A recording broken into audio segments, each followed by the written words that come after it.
پیارے بچوں، السلام علیکم ورحمۃ اللہ وبرکاتہ۔ وعلیکم السلام ورحمۃ اللہ وبرکاتہ۔ ہم نے اور آپ نے کل کے سبق میں یہ اچھی طریقے سے جانا کہ شادی ہو جانے کے بعد میں عورت کی ذمہ داریاں کون کون سی بڑھ جاتی ہیں۔ کیا بڑھ جاتی ہیں؟ ذمہ داریاں۔ اب آپ نے یہ تو سنا ہے کہ شوہر کی جو زندگی کے اخراجات ہیں وہ پورا کرنا عورت کا فریضہ ہے، لیکن کون کون سی ذمہ داریاں بڑھ جاتی ہیں، کیا آپ کو معلوم ہے؟ کیا آپ جانتے ہیں؟ نہیں۔ آئیے ہم آج کے سبق میں آپ کو بتاتے ہیں کہ شادی ہو جانے کے بعد میں بیٹیوں کا ماں باپ کے ساتھ سلوک کیسا رہتا ہے جب وہ اپنی سسرال سے آتی ہیں، اور سسرال میں جب تک رہتی ہیں تو ان کے اوپر کون کون سی ذمہ داریاں رہتی ہیں۔ آؤ چلتے ہیں۔ تو سبق کا عنوان ہے شوہر کے حقوق۔ کیا عنوان ہے؟ شوہر کے حقوق۔ شوہر کے حقوق۔ کون کون سے حقوق ہیں شوہر کے، اور کون کون سی ذمہ داریاں ہیں عورت کی جو اپنے شوہر کے لیے وہ پوری کرے گی۔ اللہ تعالیٰ نے شوہروں کو بیویوں پر حاکم بنایا ہے۔ کیا بنایا ہے؟ حاکم بنایا ہے کہ وہ اپنی بیویوں پر حکومت کریں، لیکن حکومت بھی جائز ہو۔ کیسی ہو؟ جائز ہو، ناجائز نہ ہو۔ ایسا نہ ہو کہ اگر کوئی کام خراب ہو جائے تو اس کو مارتے مارتے زمین یعنی دھول چٹا دے۔ حساب و کتاب سے تمام مسائل قرآن نے کہے ہیں۔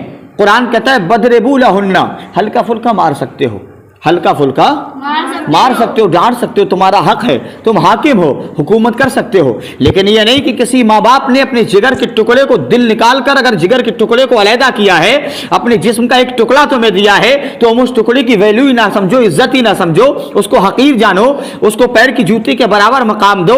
ارے نادان، صرف اتنا سمجھ کہ جس بیٹی کو تو یعنی جس ماں باپ سے جدا کر کے اپنے گھر بیوی بنا کر لایا، تو کیا جانے کہ اس کے ماں باپ نے اپنے سینے پر پتھر رکھ کر کیسے صبر کیا ہے۔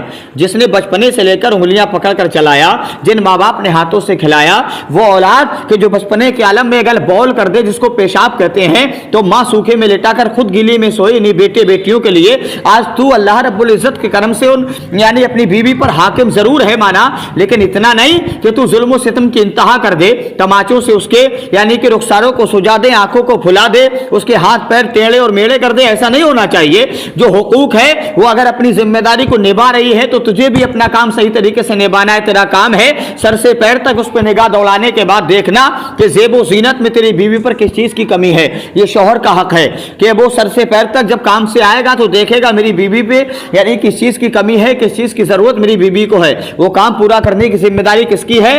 مرد کی۔ اور مرد کے حقوقوں کو پورا کرنے کی ذمہ داری کس کی ہے؟ عورت کی۔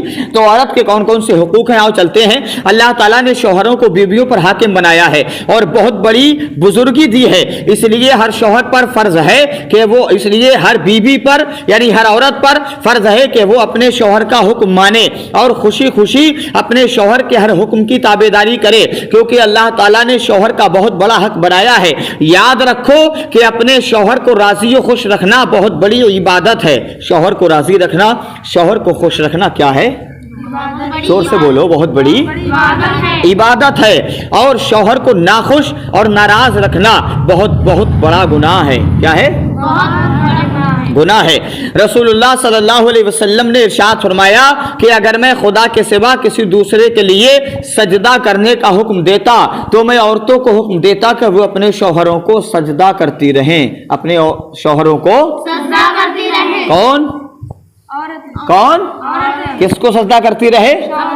شوہروں کو۔ اللہ کے نبی کہتے ہیں اگر شریعت میں حکم ہوتا کہ اللہ کے علاوہ کسی کو سجدہ کرنا جائز ہے تو محمد اپنی امت کی عورتوں کو حکم دیتا کہ وہ اپنے اپنے شوہروں کو سجدہ کریں۔ مشکات شریف کی حدیث ہے، جلد نمبر 2 ہے، صفحہ نمبر 281 ہے۔ اور رسول اللہ صلی اللہ علیہ وسلم نے یہ بھی فرمایا ہے کہ جس عورت کی موت ایسی حالت میں آئے گی کہ مرتے وقت اس کا شوہر اس سے خوش ہو، وہ عورت جنت میں جائے گی۔ بولو سبحان اللہ، زور سے بولو سبحان اللہ۔ عورت کا فرض ہے وہ اپنے مرد کو خوش رکھے، اپنے شوہر کو خوش رکھے۔ اللہ کے نبی کہتے ہیں کہ اگر عورت اس حالت میں مر گئی کہ اس کا شوہر اس سے راضی ہے تو اللہ کے نبی کہتے ہیں اسے جنت میں جانے سے کوئی روک نہیں سکتا۔ اور یہ بھی فرمایا ہے کہ جب کوئی مرد اپنی بیوی کو کسی کام کے لیے بلائے تو وہ عورت اگرچہ چولہے کے پاس بیٹھی ہو، اس کو لازم ہے کہ وہ اٹھ کر شوہر کے پاس چلی جائے۔ کہاں بیٹھی ہو؟ چولہے کے۔